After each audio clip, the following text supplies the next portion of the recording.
ladies and gentlemen, inside the Borg and free from the hive mind, this is Rex Bear hosting Leak Project.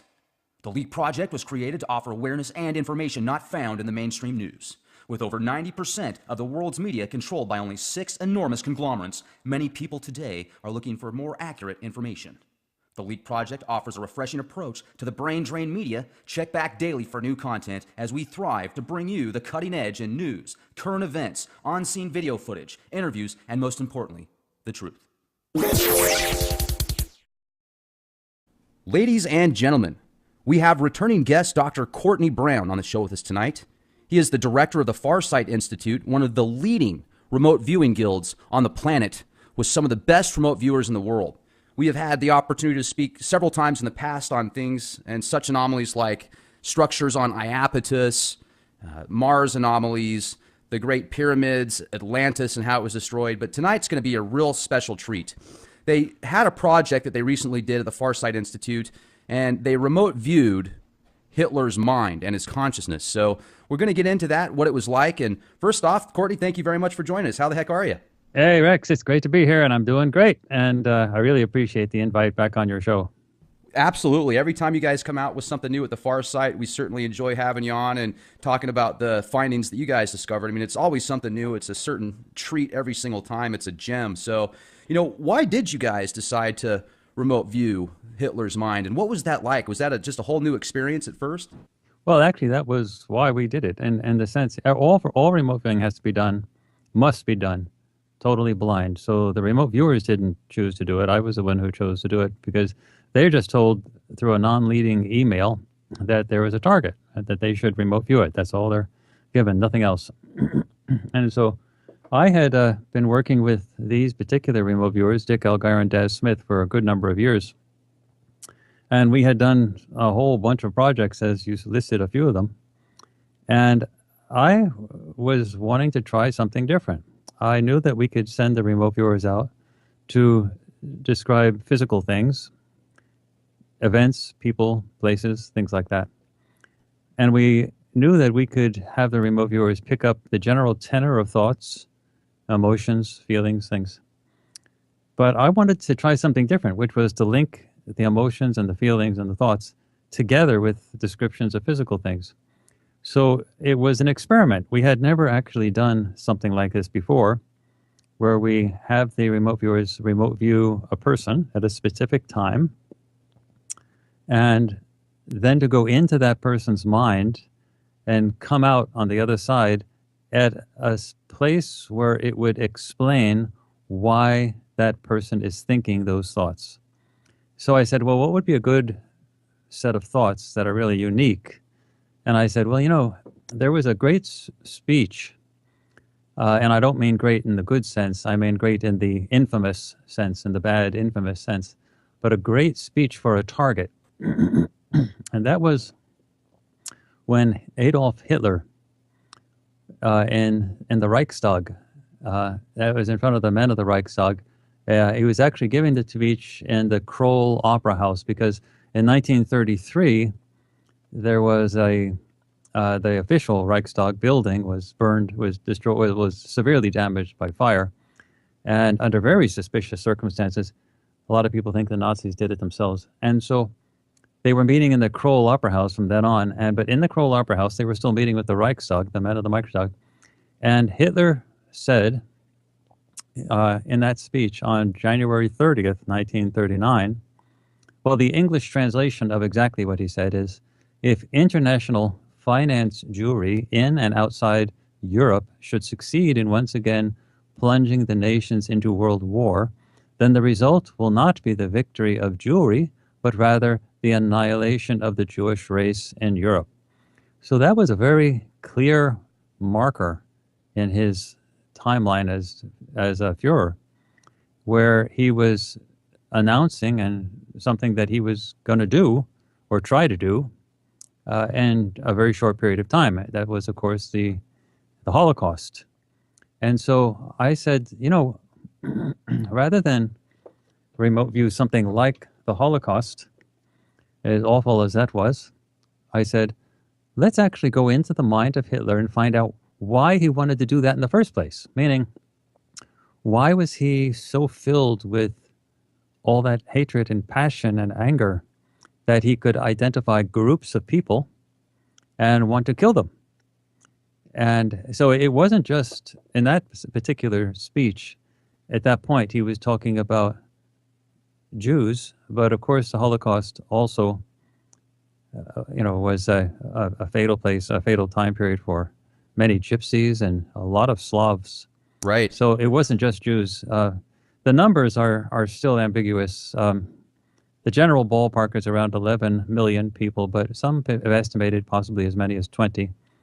And you're talking 6 million Jews, and age was no safeguard because 1 million of those were children. And so that was a huge, important marker in the 20th century. So I said, let's go into his mind at that moment when he's making that speech in the German Reichstag, and go back or forward or whatever. Go to the time period that would explain why he is the way he is. Why is he saying that? What caused him to want to be that way? So basically, he was going back in time. That we were going to have them go back in time until they find that spot that describes that. Now, there may not be any one particular spot in time in the past, but there's going to be something that the viewer will be attracted to that will answer that question. And so we had two viewers, arguably the two best remote viewers on the planet right now, Dick Allgire and Des Smith, who have worked on a whole great many projects at Farsight Institute. They have a huge public track record, and their work has been published in peer-reviewed outlets. They're really the best of the best. And I said, okay, well, let's send them into the mind of Hitler and let them come out and see what they're attracted to in terms of describing. And we got two very good. First of all, they had to get the verifiable stuff. All remote viewing is done totally blind. And these people who are using military-derived methodologies, U.S. military-derived methodologies for remote viewing, they had to get the verifiable stuff first, and they both did that. So they both had to describe the building that it was going on. It was very ornate, this nature of the facade and so on, and the interior. And, Des had a very nice description of the front of the building, and Dick had an extraordinary, this really great description of the inside of the building. So they had to get that. Plus, they also had to see all by themselves Hitler, and they wouldn't normally identify the person, but they had to see that there was a person in such a building with a huge audience, and he was giving a speech. So they had to get that all by themselves. Well, they got that plus everything else. They got the clothing that was being worn, the smell of the building, the smell of the people, the time period. They identified the 1940s. I mean, they got everything really great. So they got all the verifiable stuff. And then because of the design of the target, they knew nothing, of course. They're blind. But the next thing they had to do is to go to the next step of the target, and that was inside the mind of the person giving the speech, who was Adolf Hitler, and come out. And now they came out at two different spots, but both in the past, apparently, and they both explained two different aspects of why Hitler was Hitler, why he was the way he was. And it was absolutely the most, I think, mainstream science has yet to acknowledge the reality of remote viewing. But when that does, I really think this Hitler study is going to be the thing that they are going to notice first. It's really a very deep, very provocative, very profound remote viewing study, and it's really extraordinarily interesting to get that kind. And it's the only method that could be used to get this kind of a psychological profile of somebody like Adolf Hitler, essentially a mass murderer. What would make him have those thoughts? So anyway, so just remember that remote viewing, for those in your audience that are new to it, it's a mental procedure, and it's done in the normal waking state of consciousness. The procedures that were originally developed were developed by the United States military and used for espionage purposes. And my assumption is that the remote viewing program in the military now is much bigger than it was in the past. But, that's the secret. And if that ever comes out, they'll close that project down and immediately start up another one. That's what the military does. They don't want people knowing what they're doing, but occasionally things come out and then they readapt. But anyway, this was an absolutely fascinating project. I think it was one of the most interesting that's ever happened. For those people who want to see it, it's out now as a video on demand on Vimeo. The DVD will be out in about a week through Amazon, but the Vimeo release is out now, and so you can see it instantly. And you just go to the website, farsight.org, FARSIGHT, like seeing far, .org, O-R-G, because we're a nonprofit. And you can't miss it. It's a big, huge graphic right in the top. And it's really very fascinating. Well, and I watched the previous project you guys had at the Farsight Institute on the JFK assassination. Mm-hmm. And it was so fun watching Dick do that project, because he's writing stuff down and he's thinking, he's visualizing what he's seeing, and then he looks at the camera and he goes, "Is this the bleeping JFK assassination?" And it was so funny. And but regardless, this current project that you guys did with Hitler's mind, and you guys they tap into his consciousness, and you talk about the different perceptions and sensory perceptions, I should say. What I noticed when Daz remote viewed Hitler, it was he felt really negative energy, and he's like, "Man, I'm not jiving with this guy." Well, actually, Rex, that was a serious problem for this particular project, because I was afraid for a while that Daz was going to quit on me in the middle of it, because he did not like this person. He felt very uncomfortable remote viewing this person, and I was actually worried seriously that he might just say, I'm not going to continue because I just don't feel comfortable with this person. But he did continue, and the only thing I said to him was, Daz, just finish it up, just keep going, this will be all right, and just send me the session. And he eventually just did, but I was really concerned, because he did not like going into the mind of Hitler. He was a very difficult person to remote view. Most people, if you remote view them, it's just, you're seeing a person to describe it. I've never seen Daz blink like this. And he's remote viewed a lot of things. He's remote viewed murderers. He's remote viewed missing people cases where people are killed. I mean, he's seen gruesome stuff, but I never saw him flinch like this time. It was an interesting experience. Anyway, when he went back in time, he came up. It's a little bit like using remote viewing the way a psychoanalyst would use psychoanalysis to come up with the origin, to understand the root of why someone's feeling the way they're feeling.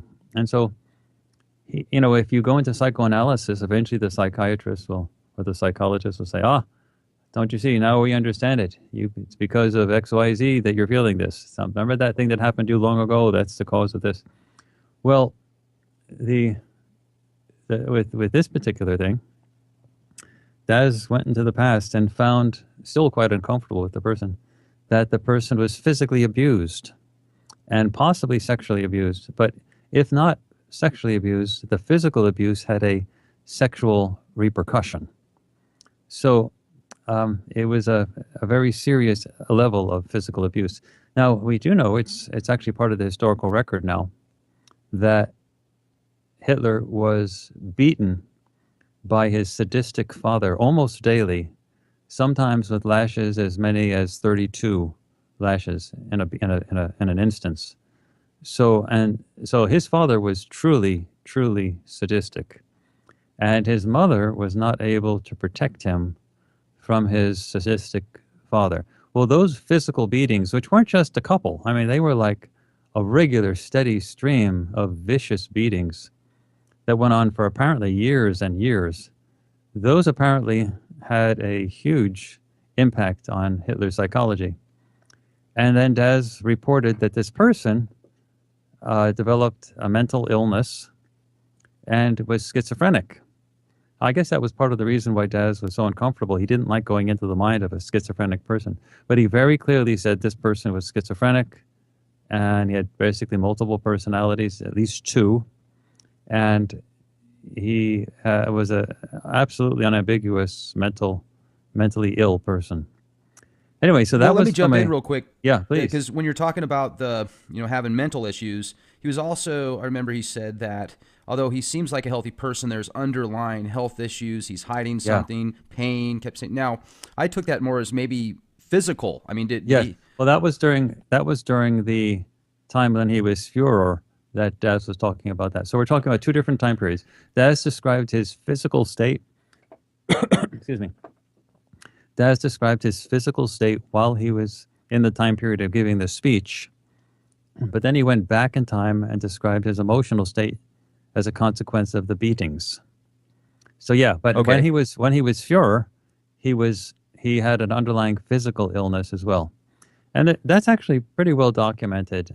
There's actually a good indication that he may have had syphilis, but he apparently had a number of other health issues and was always in some type of chronic discomfort or pain. Right. Now, also, when Dick was doing the session, he was talking about he sensed that there was some like sexual frustration or something like that. Do you think that's in regards to him being sexually abused possibly as a child? I don't know. Dick's went into a different area to help explain why Hitler was thinking those thoughts. And so his sort of element that he targeted made a lot of sense to me, although others may find it more confusing.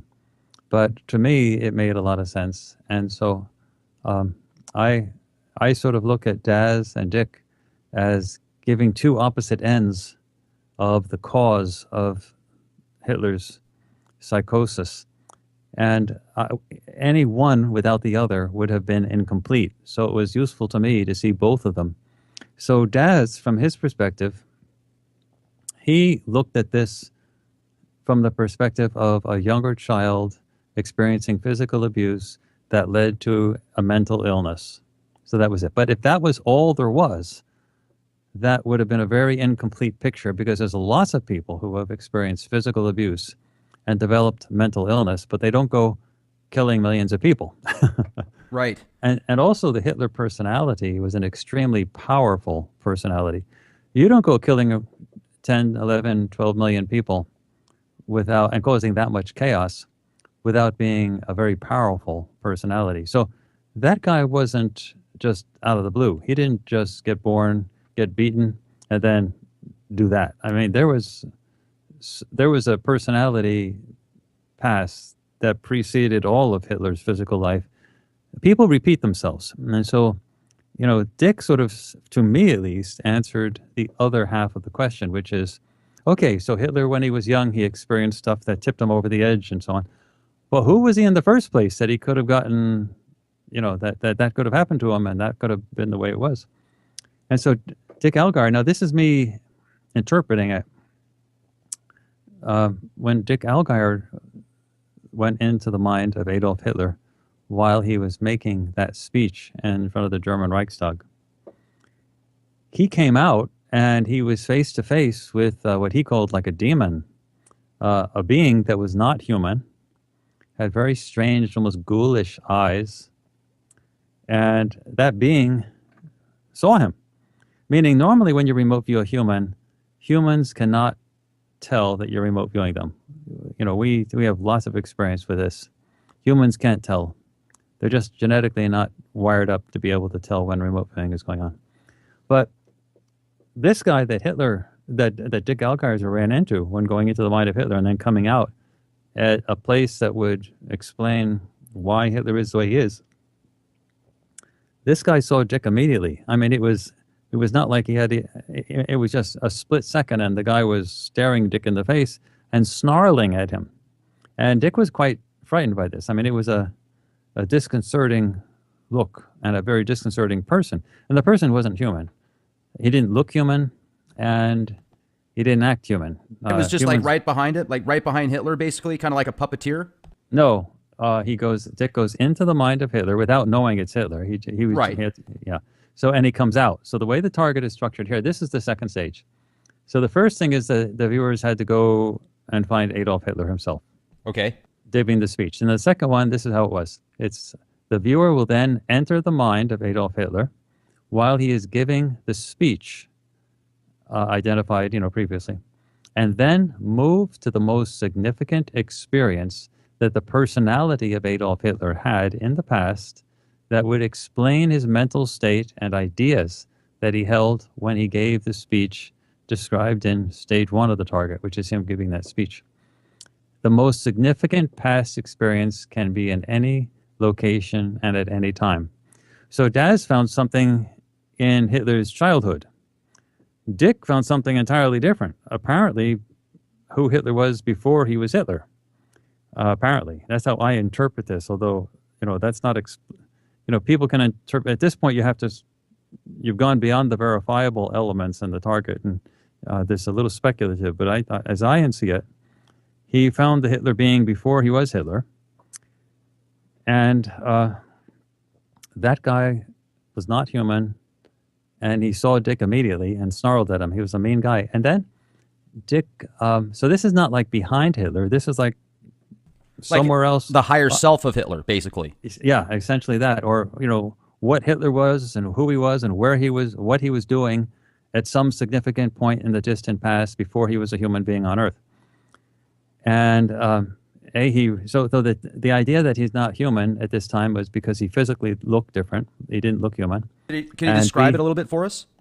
Well, we have a picture that we put in the DVD, but they had this like ghoulish eyes, almost like a gargoyle that they put in front of a church and the old cathedrals to scare off bad spirits. I mean, it's a weird type of face. Anyway, but the most significant thing to recognize that this guy was not human is that he recognized Dick immediately. He like, boom, there he was, and he was snarling at him. And you've said that extraterrestrials that have been remote viewed, they can instantly see that, but yeah, humans... many can, not all. The extraterrestrials that used to live on Mars, for example, or in the facility that we found on Iapetus, they could not tell if you're remote viewing them. They were very much like humans. Perhaps they just were humans. I mean, they looked like us, and when you remote viewed them, they couldn't tell. But some extraterrestrials, especially ones that come from other planetary systems, other star systems, they seem to be able to not only tell you're remote viewing them, but they seem to know that you're coming. They're ready for you when you get there. Anyway, this Hitler guy was an immediate.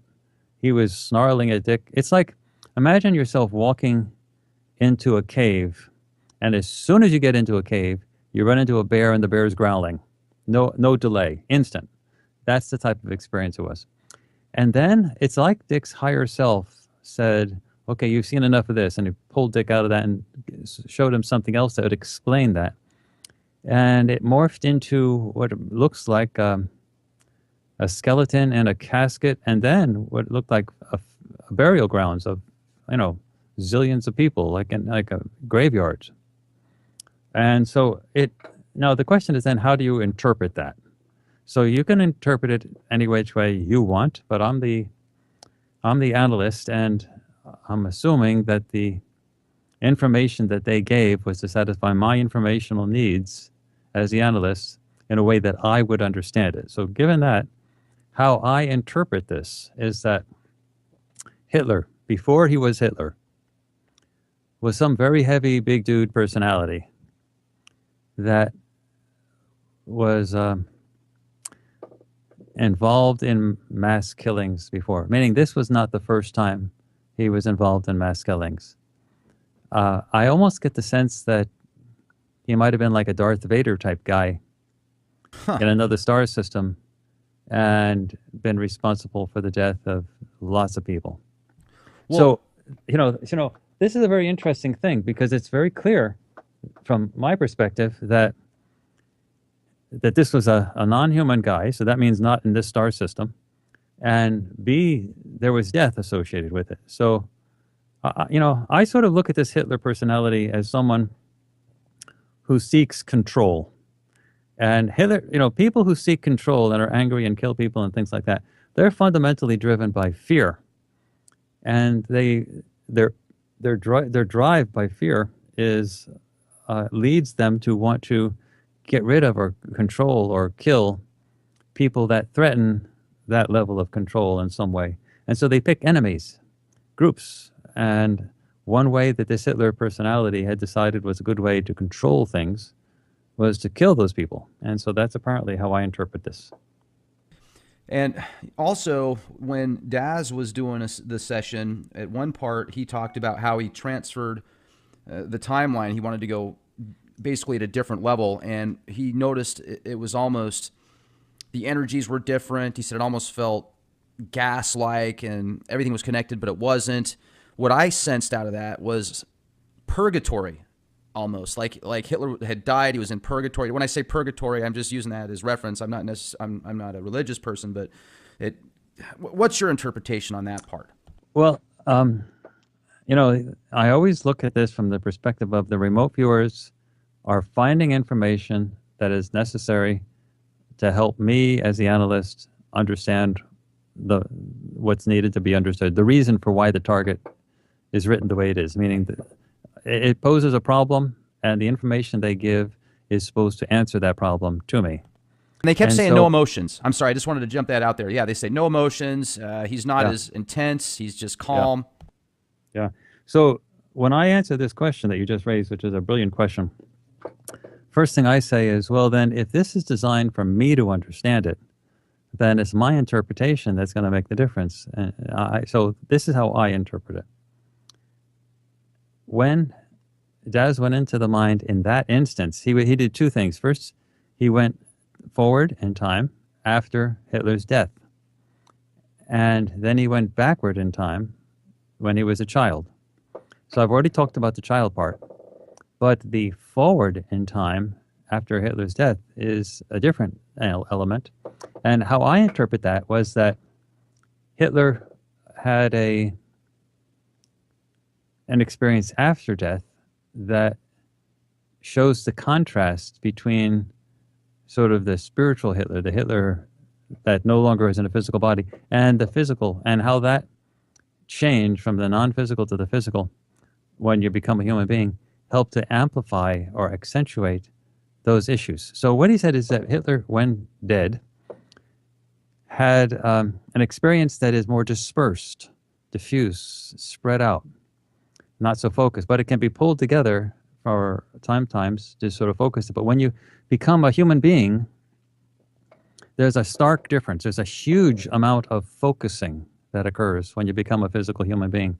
So that Hitler personality, with whatever it was, when all of those emotions, especially the emotions and the type of stuff that personality had done previously, as Dick Allgire sort of described it, when you take that personality and put that personality into a physical being, what you get, as Daz described it, is a concentration of the emotional quality. Like it becomes, instead of diffuse and dispersed, it becomes focused and much more volatile. So to understand the Hitler personality, it's interesting. A, there was physical abuse as a child. B, he seems to have had a past where he was involved. He was a very powerful being and seemed to have been involved in mass deaths. And then in his afterlife, after Hitler died, there was the idea that if you take the dispersed Hitler spirit and condense it and have it animate a physical body, what you get is a super concentration of focus. And that can help produce that volatility. So those three elements all put together, his physical abuse as a child, his past experience as someone somewhere else involved in large numbers of deaths, and then the idea of taking that personality and focusing it within a human being, that can lead to extraordinary levels of volatility and danger. And I think that's what these data are calling out to be interpreted. So, and if you could walk our listeners through the speech that he was given and kind of what the other audience members and cabinet members around him were feeling and experiencing. Well, actually, it wasn't cabinet members. It was the whole Reichstag. So consider it like a presidential speech to Congress in the United States. Okay. So he had the whole Reichstag. I mean, it was like lots and lots of people in this huge building, the Kroll Opera House, standing room only. I mean, everybody had a seat. And everybody was in formal dress or uniforms or something like that. And Dick Allgire said it had the smell of an old fedora hat. And like in the 1940s and 50s, the people that wore hats, the hat had a smell to it. And that's what that time period. That time period had a lot of wool. They didn't have air conditioning, so really what you got is a little bit of mustiness in the fabric. So I mean, and that's the type of thing he got. So this particular target took place on January 30th, so it would have been cold at that time, but nonetheless, you still get that sort of musty smell. And there you had a huge crowd of Reichstag members cheering him on, as Dick Allgire was saying, what he's selling, they're buying. And it was not like a calm crowd. I mean, it was a raucous, cheering crowd. Now, that speech is actually in the documentary. So if you go and see the documentary, you actually see Hitler giving that exact phrase, those sentences. You actually see him doing that in the Reichstag. So we included that in the documentary. Secondly, we have another clip of Hitler giving a different speech, and that speech was done at a little bit further into the future, and around the time of declaring war on the United States. Now, that speech was recorded also, but a little closer. So we wanted to show that speech as well, so you can get an idea of Hitler's mannerisms, his sort of gyrations as he talked, his hand motions, because that was a close-up of him. So we have both of those speeches in the actual documentary for you to see. And also, wasn't there a part where, I can't remember if it was Daz or Dick, but they sensed that people around him that were some of his close-knit people, but they were actually plotting against him. Yeah, he had different types of people in the audience. Some of the people right around him were plotting against him and thinking, I mean, it was like, those people were generally the best fools, because Hitler eventually killed them. I mean, the whole idea was people made compromises and said, well, basically, let Hitler do X, Y, Z, but we'll get rid of him when the time is right. And more often than not, Hitler saw it coming and got rid of those people first. So, that type of thing was reported, that there were people plotting against him, but he also had enormous numbers of people in the Reichstag that were cheering him on, and really adoring what he was selling. They were buying. That was the type of thing. So I'm just going back to this entity, or this possibility of Hitler, its higher self, or its essence being this goblin-like creature that's just so powerful. Have you ever seen anything like it before? I mean, the description, besides what you would see in a statue.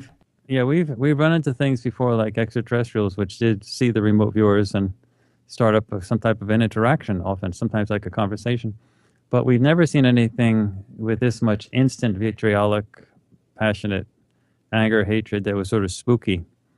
Now, when Daz went into Hitler's mind, or actually when Daz was just remote viewing Hitler at all, he got freaked out just by Hitler himself. So he didn't like that personality at all.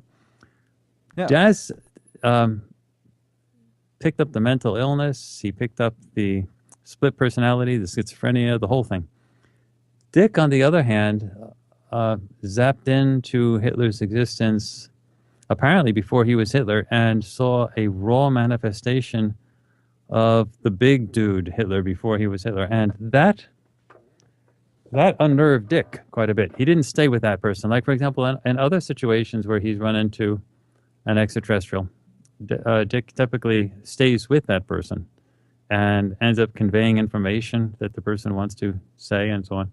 So we got that type of a thing in both of our Great Pyramid of Giza project, as well as the Phoenix Lights project. And so Dick is sort of used to encountering beings with these capabilities and just hanging around and describing.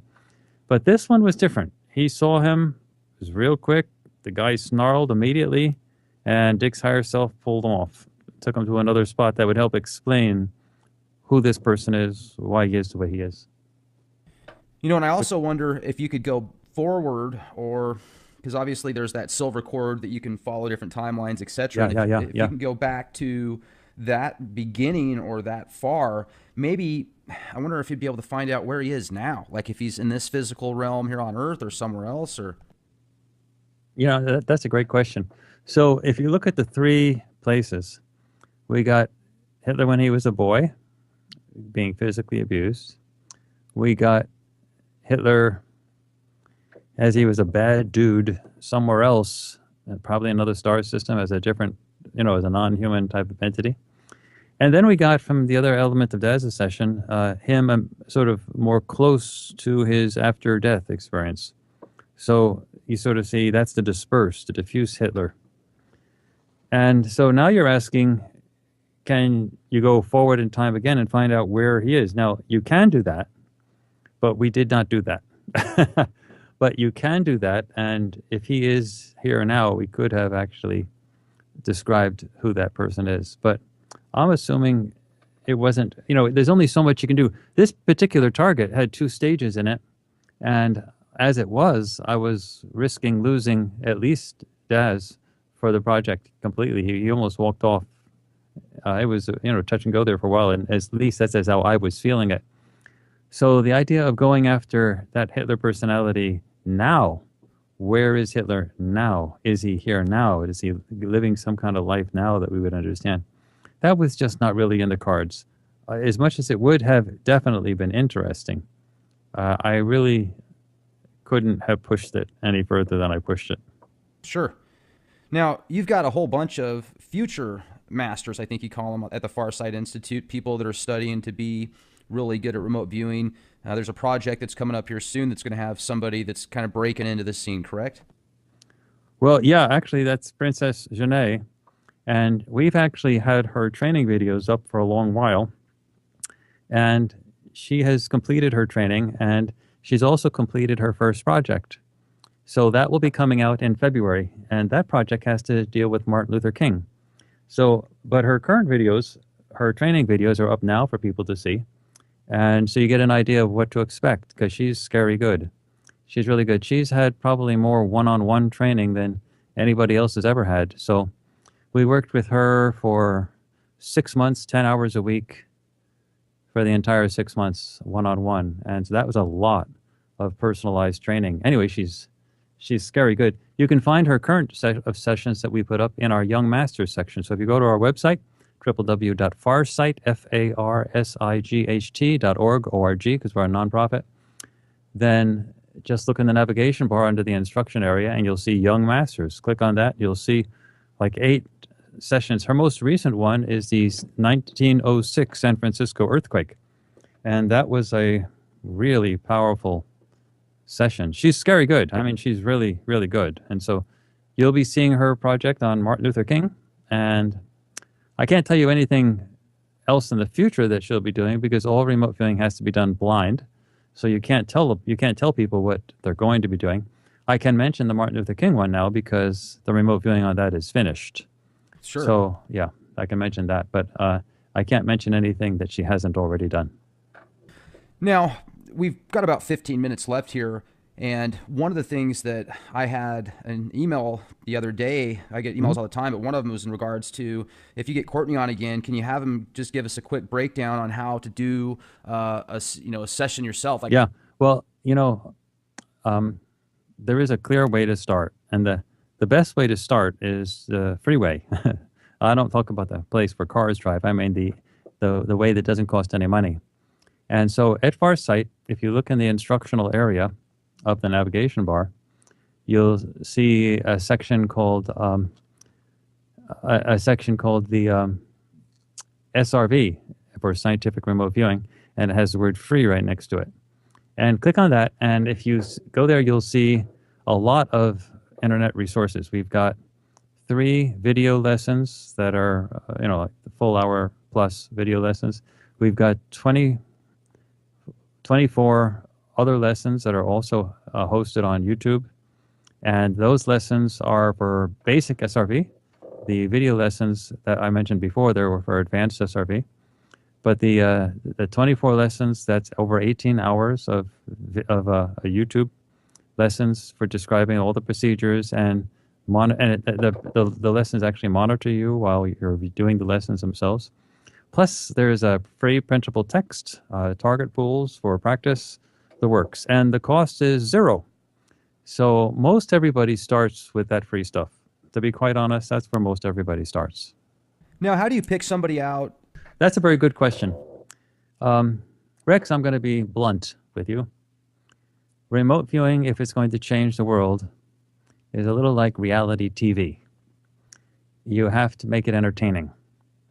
So it's not good enough that it happened, that it just be scientifically verifiable. You've got to make it so that people want to see it.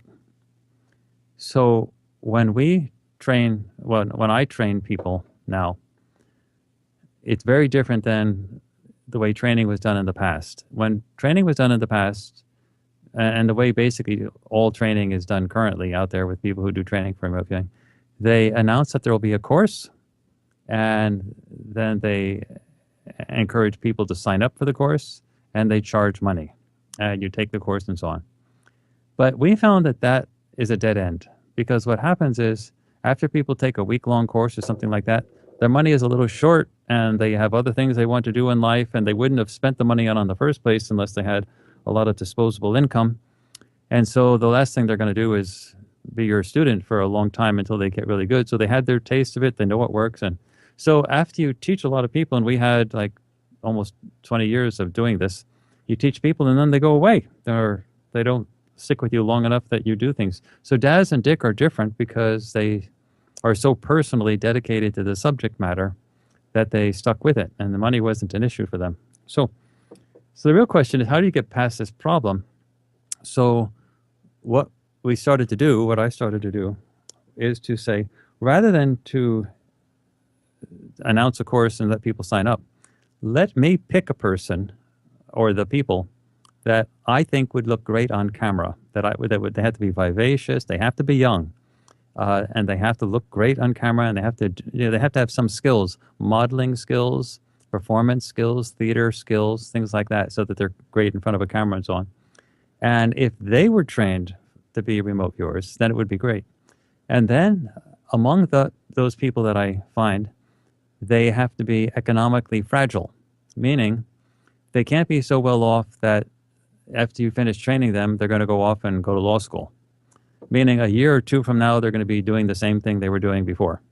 So they have to need you. They have to need us so that they want us, so that they'll stay with us. Because if you're going to invest 10 hours a week for 6 months, that's 40 hours a month. That's a lot of time. Sure. For 6 months until they get to be scary good. You want them to stay with you. You want them to, to still want to be there. And so that was the criteria, looking for people who fit that. They had to be reliable. They had to look drop dead gorgeous, either male or female. They had to, it helps also if they were people of color, because the world isn't what it used to be. 20, 30 years ago, the world was really dominated by white people. The audience was white. The advertising was white. Really, the white culture sort of dominated sort of world media. And that just isn't the way it is anymore. And young people really don't care about race. They don't think in terms of white or black or Hispanic or Asian. They just think in terms of youth. They just think in terms of young people. For example, The Daily Show with, it used to be Jon Stewart on Comedy Central. That was a news program that so many young people get their news from. Well, when Jon Stewart retired, they replaced Jon Stewart with Trevor Noah, a black South African. Now, that was very significant because The Daily Show with Comedy Central, they have a lot of money, a lot of marketing expertise, and they said, essentially, look, the world's not white anymore, and it's the young people who are going to inherit the earth. So they brought in someone with color and someone who was young. And, that was how they were looking at and what they got when that happened is they lost a lot of the audience that was older and white, but they picked up a lot of the audience that was young and international. So, that's what they were looking for. That's the demographic that they were going after. So what we're interested in doing at Farsight is changing the planet, making it a better place. And right now, in the remote viewing community, it's heavily, almost, not entirely, but almost exclusively dominated by older white people. And so, they're very wonderful people. They're nice, but they're not models. I mean, they're not physically drop-dead gorgeous, male or female. A younger generation is simply not going to look at them and listen to them. I'm just sorry, it's just not going to happen. So they may be God's gift to mankind with regard to remote viewing, but the young people are going to diss them. So, that's what we did. So instead of charging money to these people that we would find, we paid them. So when people bought DVDs, they were actually financing the next generation of remote viewing, because we would pay for these economically fragile, tremendously gorgeous people to be remote viewing until they were scary good.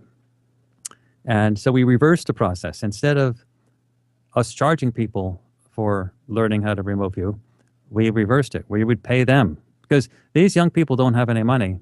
So they're not going to learn if they have to pay for it. They don't even have the time. They're constantly looking for work. So you have to give them money or they're not going to do it. So that was what we did. And that's how Princess Shanae, she was one of our first products of that pipeline that we're doing. It's not the only, we're going to see more, but she was one of the first. And it's turned out to be unusually successful, well, in the sense that she's really scary good. Well, and let me jump in here real quick too, because remote viewing is fascinating. And then if you want to remote view something, but you know what you're looking for, you have an idea, then it's not remote viewing anymore. It's called targeting, correct? No, say that again. That doesn't make sense to me. Oh, okay, I might have worded it very oddly here. So if you remote view something, you're giving a target with a number on it. You don't know what it is. You don't know if actually it's a planet. we don't even do that. We just give them an email saying there's a target. Okay, that's it. Okay, so there's a target. That's it. My point is, you don't know what you're remote viewing.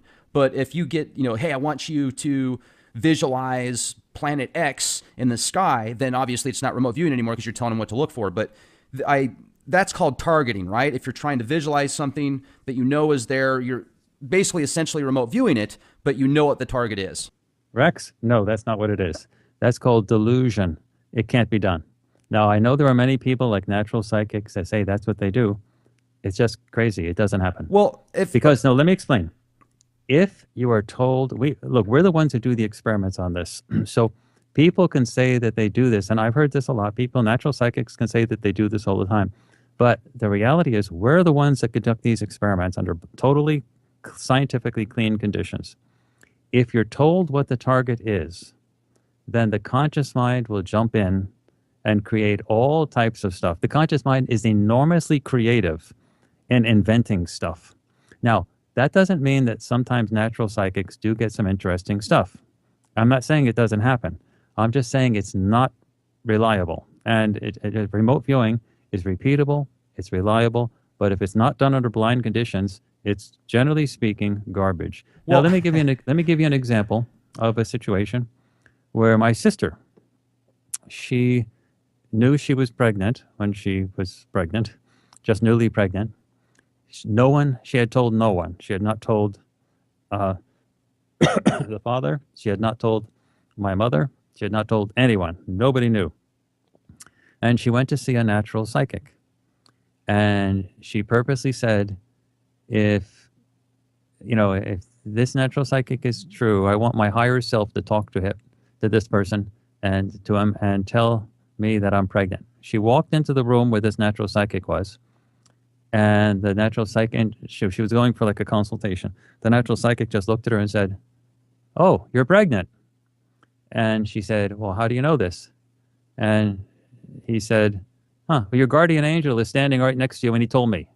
So sometimes it does happen. I'm not saying that the natural psychics aren't doing stuff, but I'm just saying, in general, we've done lots of experiments with this stuff.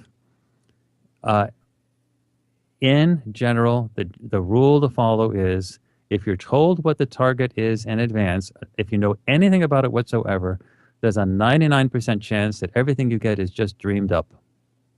And I understand that, and that's why I was trying to express it that way. But my point is, if you've got the abilities to clear your mind to the point to where you can basically tap into the Akashic records and see something at a different point in time, and you have no idea what you're looking for, but you've clearly seen that target, then I would think that you have certain sensory perceptions that have been heightened and built up like muscles, like going to the gym every other day. So where you would also think that if you can do that, then maybe you would be able to do it with a conscious thought of what that is. Now, I clearly understand how the conscious mind I understand what you're saying, blocks, and that is true. That is true. Generally speaking, remote viewers are much more intuitive and much more reaching out to what their higher self wants them. Yeah, for picking up stuff like that. So there is some cross feedback along those lines. Yeah. So the only other thing I was going to go with that is, in my opinion, with these abilities to remote view things, it's almost like you can go anywhere at any time in your mind. It's absolutely incredible. It's about as close to a Jedi as you can get. Yeah, actually, that's a good parallel, and I'm not using the analogy loosely.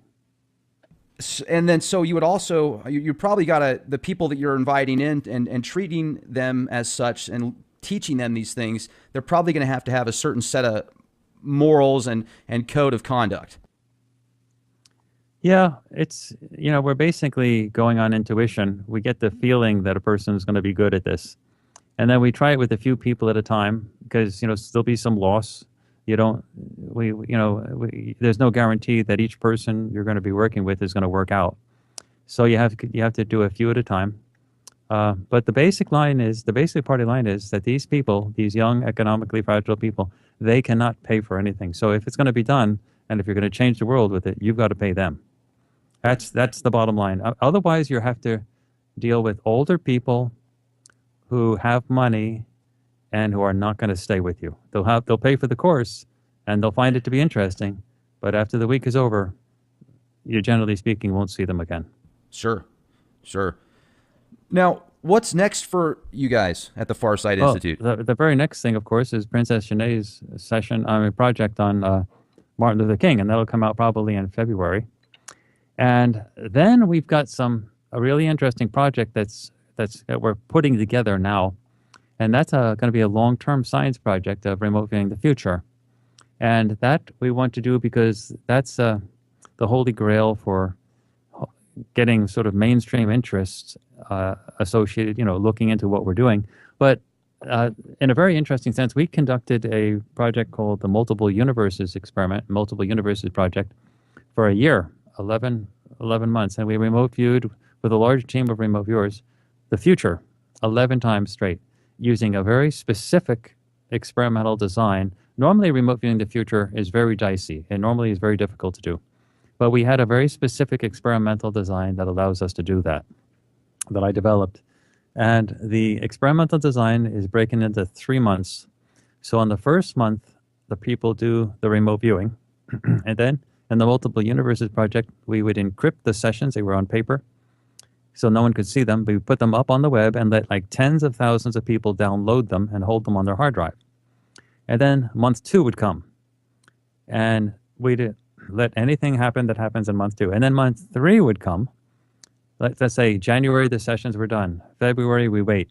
And then in March, some pre-assigned person would pick a target, any target, from anything in the world that happened in February, the middle month. Now, that would be in the future of when the remote viewing sessions were done, but in the past of when the target is chosen by the tasker. So it's like a sandwich type of experiment, like a experimental setup. And that worked perfectly. There's no problem remote viewing the future under those circumstances. If the target is picked after the event happens, but the event, if the target is picked after the event happens, but the target itself is also after the remote viewing sessions are done. So the remote viewing sessions are done first. Now, it seems really odd because the remote viewing sessions are already done.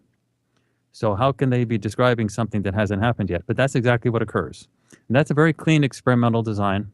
It works really well. And the only difference is we're going to be trying it on video So instead of doing the project with paper sessions, we're going to have it all up on video, and we're going to put the sessions up on YouTube with a private, uploading it as a private URL so that no one can see it. But then, 2 months down the line, when it becomes public, YouTube has a timestamp on it telling people when the session was actually uploaded. So people will be able to see that a session that was uploaded 2 months ago accurately described something that happened in the future. So we're gearing up to do that now. It's going to be very fascinating. So you're going to really enjoy watching that, Rex. Oh, yeah. Can't wait. Looking forward to it. Thank you. I appreciate so much being asked on. I want to thank you again for inviting me on your show. Absolutely. Anytime. And we'll talk to you again. You take care. You take care. A very special thank you to our guest tonight. For all of you that had the opportunity to be here with us, if you enjoyed the show, follow us on YouTube. youtube.com/clandestine Time Lord for the most recent interviews, videos, and podcasts. Or you can check us out on the World Wide Web, www.leakproject.com. Would you like to be a guest on our show? Do you have information that the world needs to see and hear? Send us an email, guestbookings@leakproject.com. Thank you, everybody. This is Rex Bear with Leak Project. Stay safe and be the change you want to see. Good night.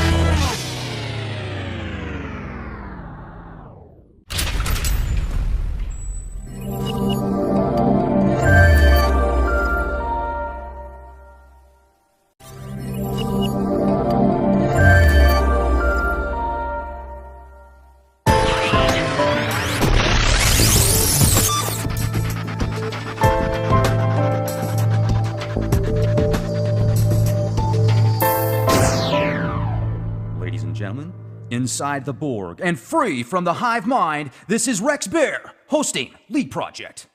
The Leak Project was created to offer awareness and information not found in the mainstream news.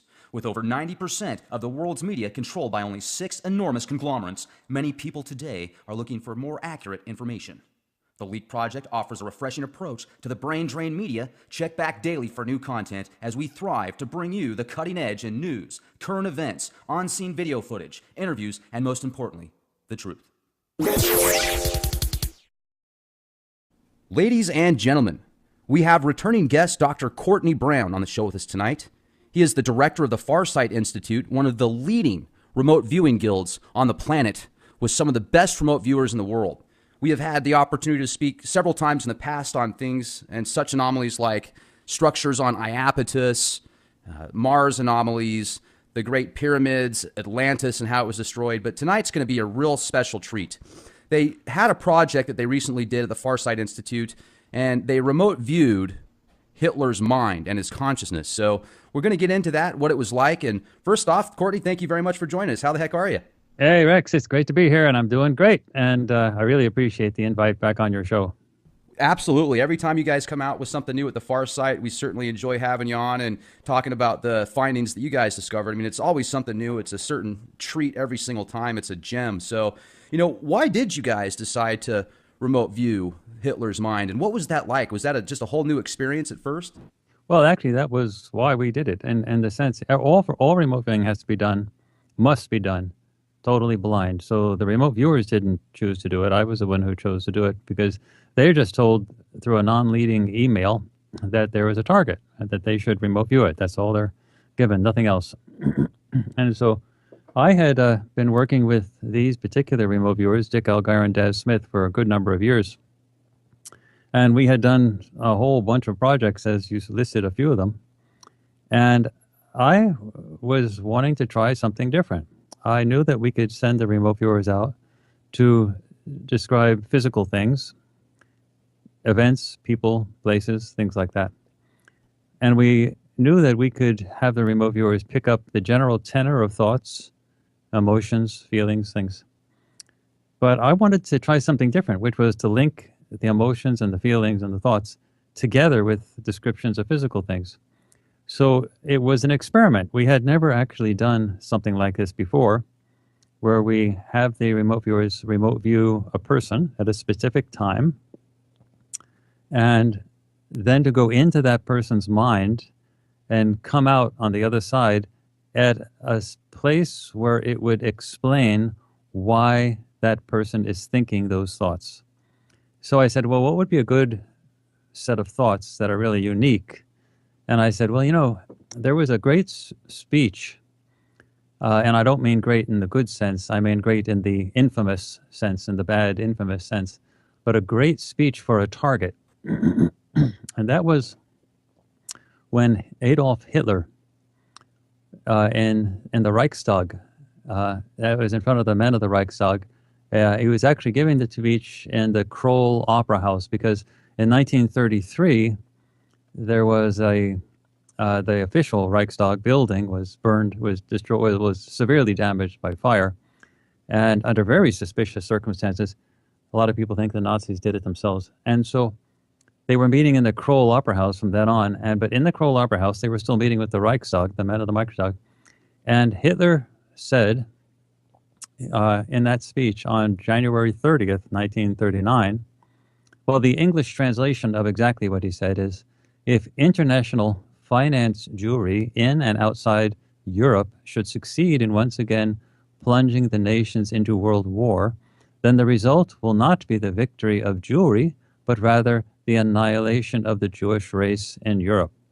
So that was a very clear marker in his timeline as a Fuhrer, where he was announcing and something that he was going to do or try to do in a very short period of time. That was, of course, the Holocaust. And so I said, rather than remote view something like the Holocaust, as awful as that was, I said, let's actually go into the mind of Hitler and find out why he wanted to do that in the first place. Meaning, why was he so filled with all that hatred and passion and anger that he could identify groups of people and want to kill them? And so it wasn't just in that particular speech. At that point, he was talking about Jews, but of course the Holocaust also, was a fatal place, a fatal time period for many gypsies and a lot of Slavs. Right. So it wasn't just Jews. The numbers are still ambiguous. The general ballpark is around 11 million people, but some have estimated possibly as many as 20. And you're talking 6 million Jews, and age was no safeguard, because 1 million of those were children. And so that was a huge, important marker in the 20th century. So I said, let's go into his mind at that moment when he's making that speech in the German Reichstag, and go back or forward or whatever. Go to the time period that would explain why he is the way he is. Why is he saying that? What caused him to want to be that way? So basically, he was going back in time, that we were going to have them go back in time until they find that spot that describes that. Now, there may not be any one particular spot in time in the past, but there's going to be something that the viewer will be attracted to that will answer that question. And so we had two viewers, arguably the two best remote viewers on the planet right now, Dick Allgire and Daz Smith, who have worked on a whole great many projects at Farsight Institute. They have a huge public track record, and their work has been published in peer-reviewed outlets. They're really the best of the best. And I said, okay, well, let's send them into the mind of Hitler and let them come out and see what they're attracted to in terms of describing. And we got two very good. First of all, they had to get the verifiable stuff. All remote viewing is done totally blind. And these people who are using military-derived methodologies, U.S. military-derived methodologies for remote viewing, they had to get the verifiable stuff first, and they both did that. So they both had to describe the building, it was going on, a very ornate, this nature of the facade and so on, and the interior.